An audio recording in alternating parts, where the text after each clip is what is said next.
So today I'm sitting in a rocking chair, and the height in relationship to the desk is a little bit better. I want to talk a little bit about supports for the Neon Kiefers, which I'm going to call NKs from now on, or at least for today, for the sake of brevity. Originally, I imagined that the NKs would be very large, like this painting in Des Moines. There's a better image of it.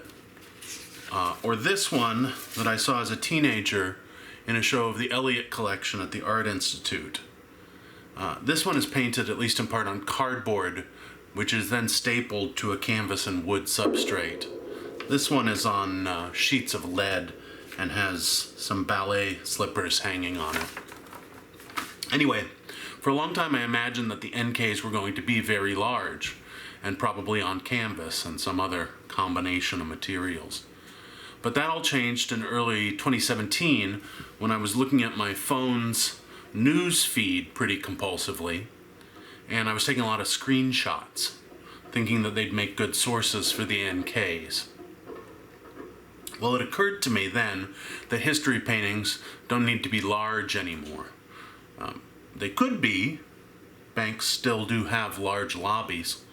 But the inside of a phone is also huge or tiny, depending upon which way your fingers move.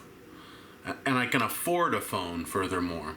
So I decided to make my paintings the same size as my phone. Now, I looked on Amazon for an appropriately sized panel. And this is what I came up with. These are plastic hand mirrors made for science classrooms. As you can see, they're not quite the right size, although the shape is correct. They're more the size of a mini iPad than a phone, maybe a Samsung Note. Then I went to Blick and I found these little canvas panels. They're canvas board. They're a little small, and also they have square corners, not the right shape for a phone painting. I was lucky, though, at Michael's Crafts, where I found these wooden panels that are just about the right size and exactly the right shape. The only downside is that they're prone to warping. I don't know if you can see that or not. So what I did, for a variety of reasons, one of which was to protect against warping, was mount them on these pieces of circular wood that are actually closet rod holders.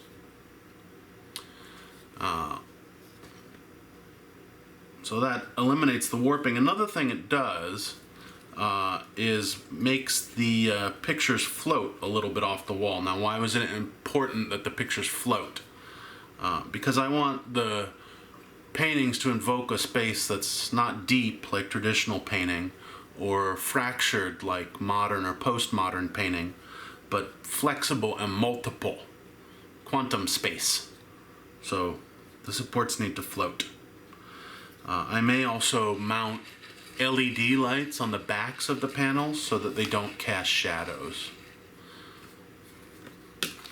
And in the last few seconds, I just want to say that it's possible in some instances, here's, for example, it's a little big, but that the garbage will be its own support.